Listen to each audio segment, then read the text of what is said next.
Pablo Núñez y estoy metido en todo este follón del grafismo, de la creatividad dibujada y filmada, y estoy metido en el cine hasta las orejas.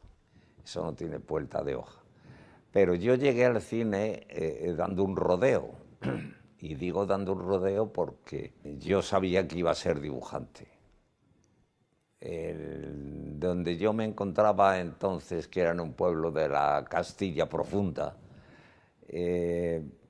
se recibía la única revista, el único tebeo, donde había historietas, que se llamaba Flechas y Pelayos.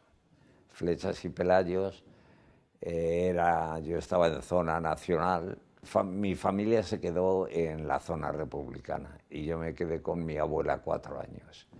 Allí llegaba, como he dicho, Flechas y Pelayos, y me gustaban las cosas que hacía Aróstegui, y yo dije, yo quiero hacer esto. Y yo empecé a hacer pues lo que yo podía hacer con los medios que tenía, pues con un papel y un lápiz, pues hacer monigotes, que me decían. Entonces, cuando ya la familia se unió después de esa absurda guerra que tuvimos aquí en nuestro querido país,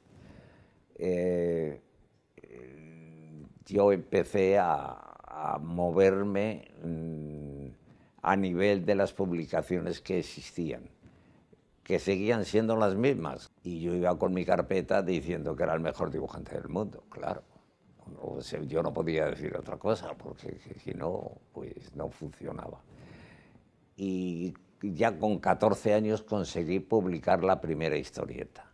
Y ya fui haciendo pinitos con historietas, tal. Y cuando ya mi dibujo estaba más entonado, porque al principio era bastante falta de profesionalidad, es una de las cosas que ocurre en todo. A mí me faltaba una cosa que era fundamental, que aquellos dibujos se movieran. Y yo dije, pues aquí la única solución que esto se mueva es que habrá que hacer cine animado. Cine animado en una época donde era difícil todo. Vamos, cuando uno decía que hacía historietas, le miraban como un bicho raro. Dice, ¿cómo se puede vivir haciendo historietas? Yo entonces, claro, vivía en familia con mis padres y mis hermanos, y bien, no era una cosa de tomar la patata todos los días o el arroz.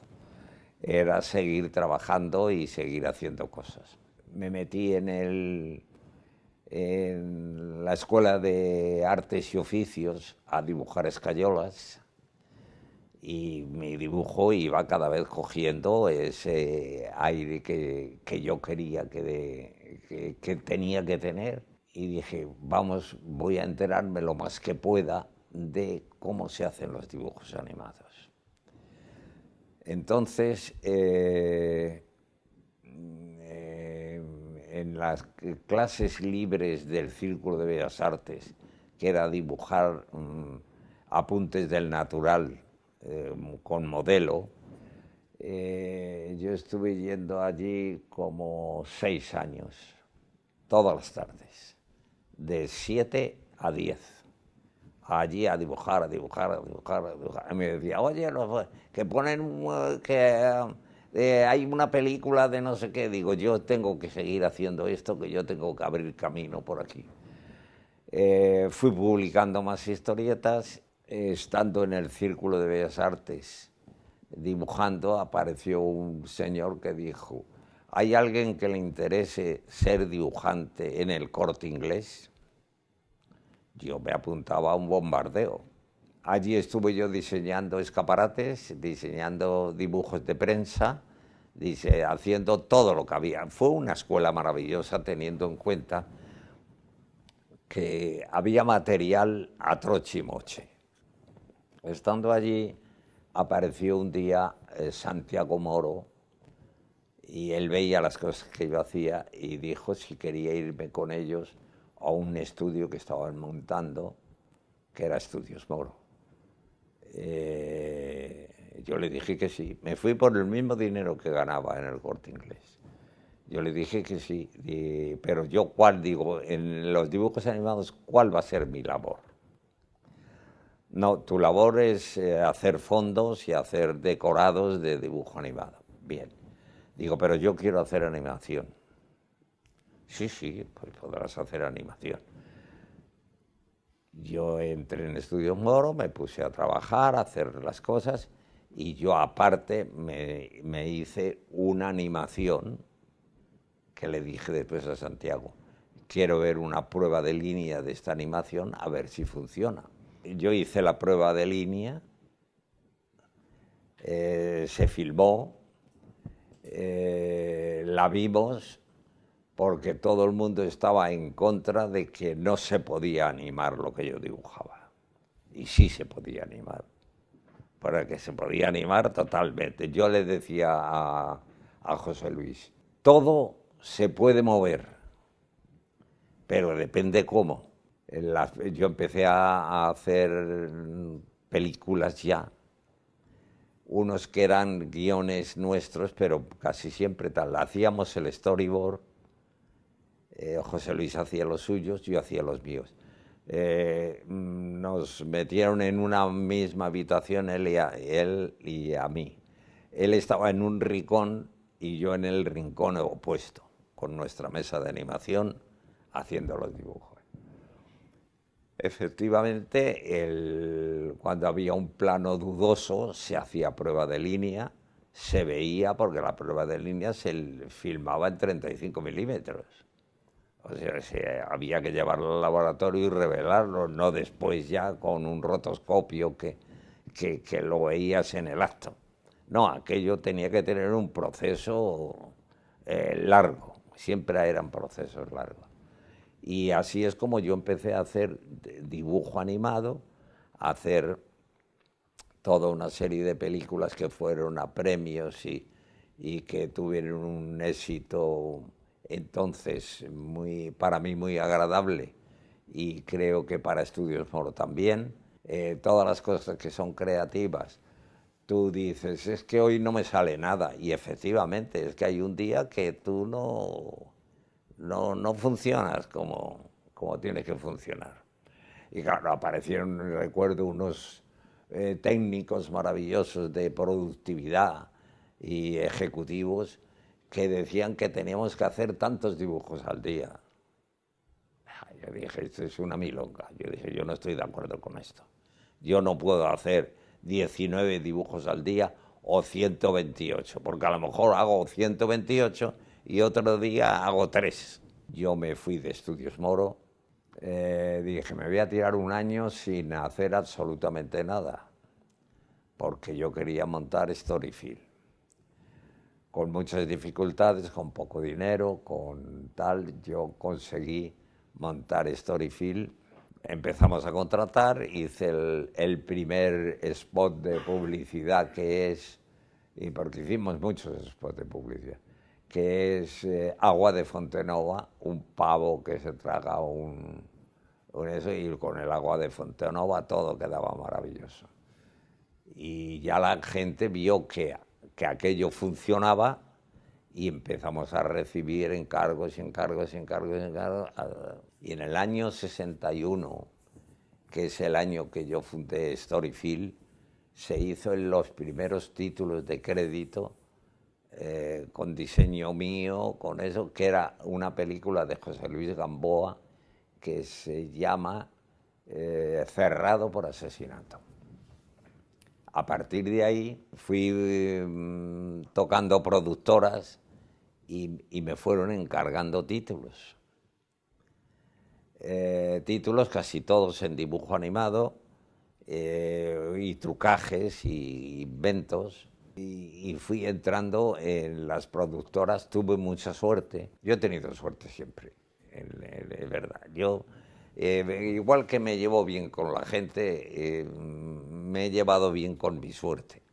Claro que la suerte es el trabajo, que cuando venga la inspiración te pille trabajando.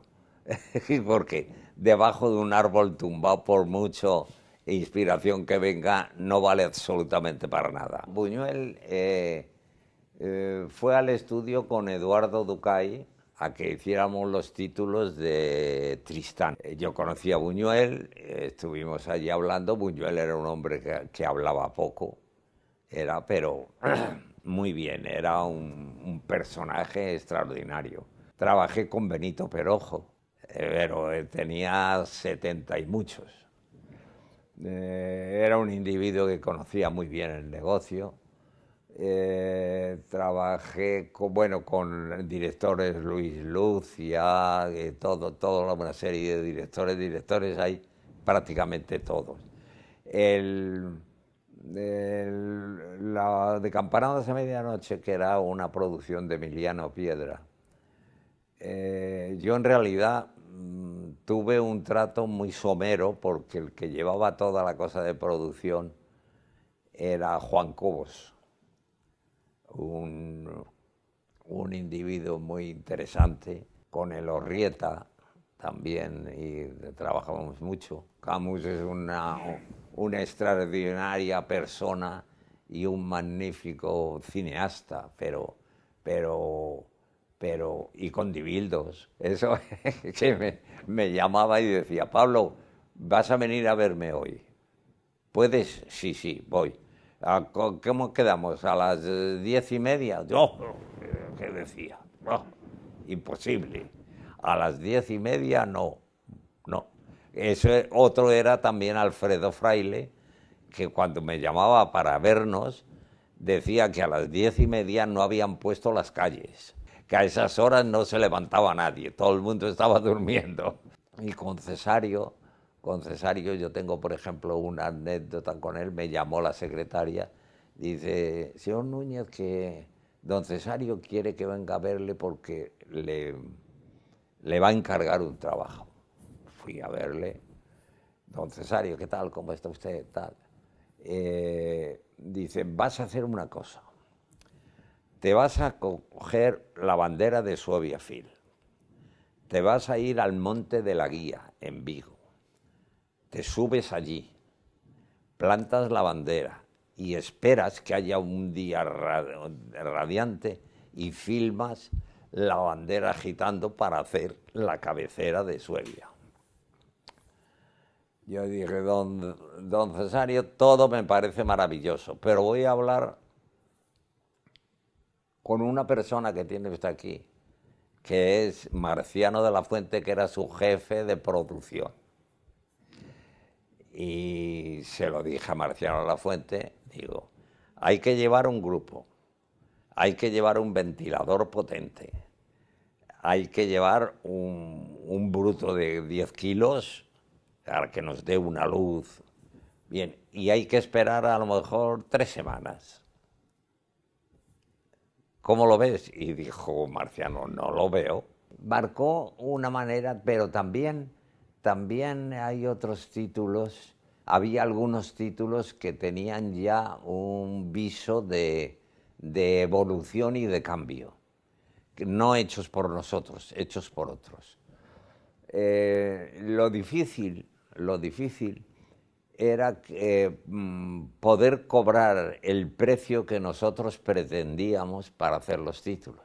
Los títulos es una labor o muy sencilla, como los títulos últimos, de uno de los últimos que hicimos nosotros, que es la película que hizo aquí John Malkovich. Pues es un fondo negro y unos títulos racionalmente puestos para que se lean.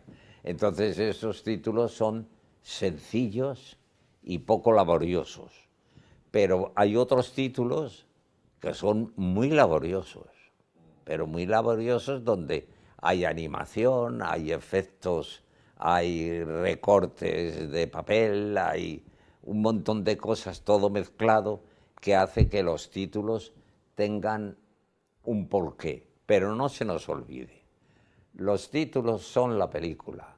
Quiero decir, la película es un único elemento que es completa con títulos. Los títulos no existirían si no hubiera película. Esto es de garrafón. Cuando a mí gente me ha dicho, digo, ni se os ocurra decírmelo, que es que son mejores los títulos que la película. No, señor, no son mejores los títulos que la película. La película es un todo, pero un todo definitivo y absoluto. Y tienen mucho que ver con el director. Y tienen mucho que ver, todo que ver, y con el productor. Yo he tenido la suerte de tropezar con productores que aceptaban arriesgarse a hacer los títulos que yo hacía. Uno de ellos fue Masó, otro fue Dibildo, otro fue Frade, porque Frade hizo conmigo títulos de El último día de la guerra, una película de Bardem, pero no para ver solo los títulos, porque entonces aquí se podía montar una película de títulos y no la iba a ver nadie porque es un rollo matutino. El productor y el director son fundamentales para la película, y la película van incluidos los títulos. Yo creo que la primera película que hice con Almodóvar parece que es Entre tinieblas. Y luego hay una película que es La ley del deseo. Y entonces con Almodóvar hicimos una serie de ellas y mucho trabajo óptico. Había unos títulos que yo había ya hecho, que era Cuidado con las señoras, que eran fotos de la película, pero fotos. ¿Y qué es lo que hizo el diseñador que le hizo a Almodóvar?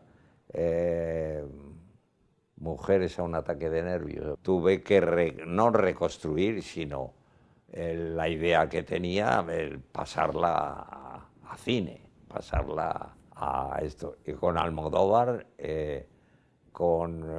así de los modernos, con Felipe Vega, he hecho películas. Amenábar hicimos unas ópticas para los otros. Bueno, hay premios del Festival de Cine Infantil de Gijón, que fueron premios Platero. Esos eran muy agradables esto. Premios en Huesca, en el certamen de cortos de Huesca. Nominaciones en Polonia, en Cracovia, concretamente un festival que había en Cracovia, que nos seleccionaron ellos las películas porque las habían visto en el Festival de Gijón. No sé, más así que recuerde, como la medalla de la Academia, ninguno.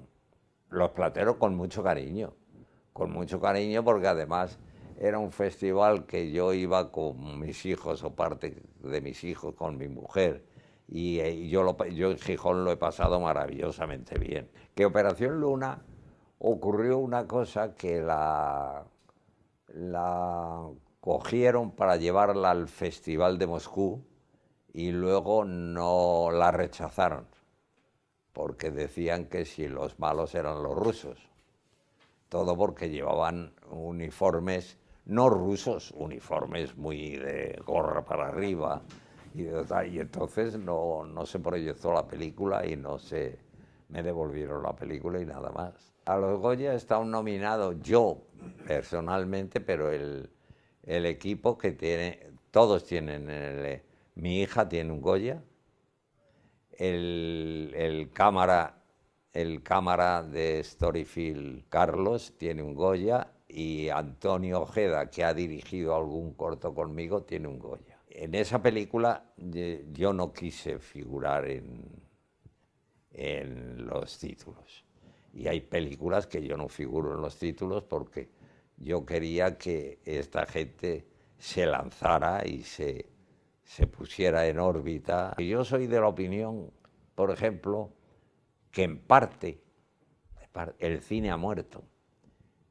Lo que se hace ahora es otro cine. Es otro cine. Jamás se le hubiera ocurrido a Friesland hacer películas con primeros planos así. Y ahora toda la televisión está llena de cabezas. Tiene mucha información que llega a un público que la recepciona bien esa información, que son los chavales. Porque mis hijos han nacido con un televisor en la nariz, pero yo no. Y entonces cuando yo veo una película,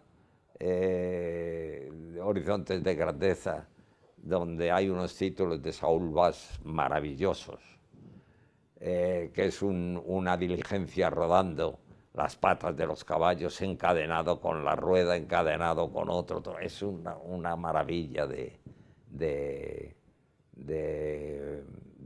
títulos, y dices, joder, qué glorioso, un plano general largo. El lenguaje del cine ha tomado otro cariz, va por otra vía. Porque yo he visto de las películas de Bot Steel, de Ken Maynard, de Tonmis, había peleas, pero uno veía cómo se peleaban. Aquí ahora a mí no me da tiempo a ver peleas. Bueno, una cabecera para ser maravillosa tiene que tener creatividad. Pero esa creatividad no tiene que olvidarse para qué se ha hecho la cabecera. Hay una película. Se puede no contar la película en la cabecera, pero sí dar el ambiente que va a tener después la película y hacer una cabecera que esté entonada con la película.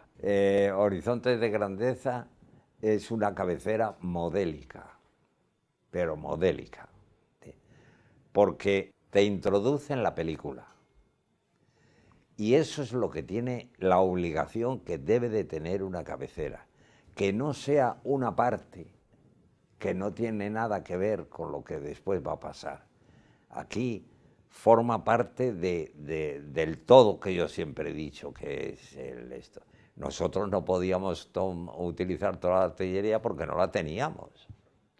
Nosotros hemos estado trabajando en unas condiciones, ¿qué te digo yo? Unas condiciones pedestres. No teníamos elementos muchas veces para poder hacer lo que pensábamos que podíamos hacer. Los famosos 40 años fueron demoledores. Yo lo sé, lo que piensa la gente me da igual.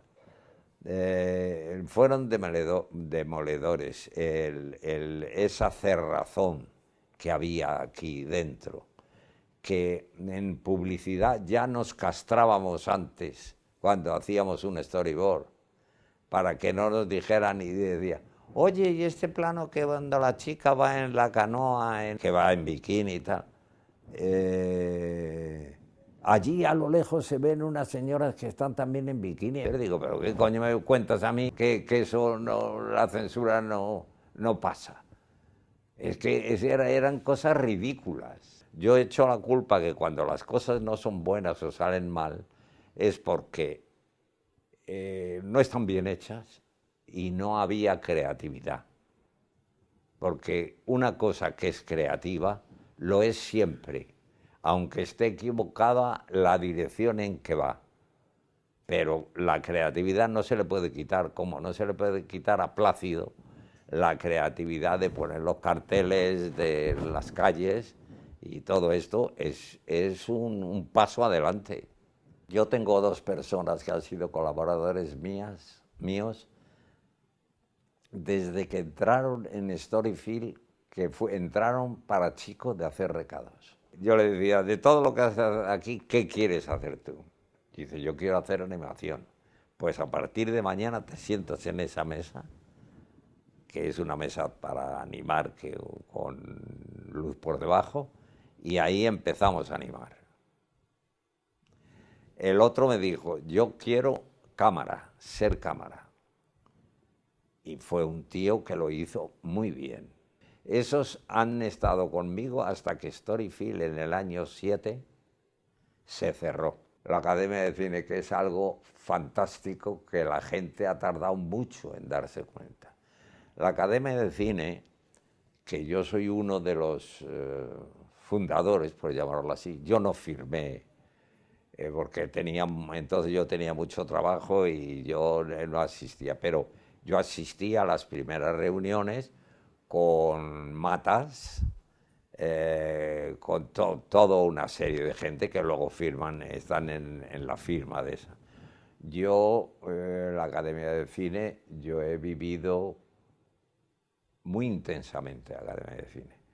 Como el grupo de animación y efectos especiales era tan pequeño, no había gente, se unieron y se hizo un solo grupo, animación y efectos especiales.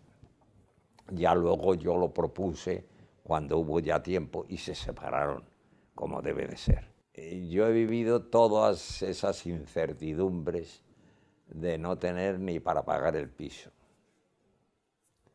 Y seguíamos adelante, y adelante, y adelante. Y la gente fue entrando poco a poco. Yo he tenido la suerte de hacer casi todo lo que he querido hacer. Y lo que no he querido hacer, he dicho, no lo quiero hacer. Eso está claro. He ganado mucho dinero y podría haber ganado más. Pero yo, mi fijación era que nosotros, como Storyfield, teníamos que estar a la última.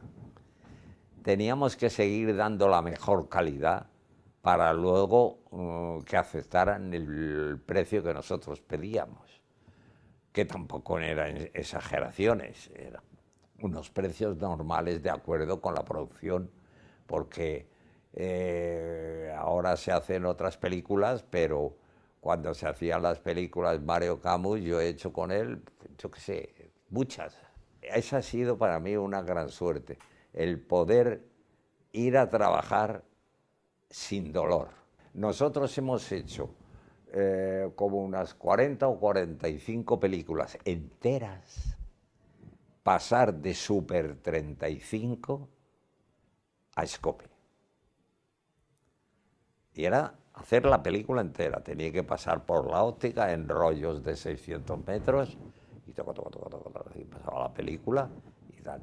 El Super 35, ¿sabéis lo que es? Que el Super utilizaba la pista del sonido, la utilizaba como imagen y se rodaba fotograma entero, de perforación a perforación. Luego eso se comprimía, se salía la banda donde tenía que ir el sonido y ya quedaba la película en Scope. O sea, ya quedaba la película en Scope, sin más ni más menos. Y eso sí hicimos bastante. Compramos los objetivos en Alemania y siempre invirtiendo dinero en Brera. Porque si uno quiere estar en el sitio, tiene que ser así.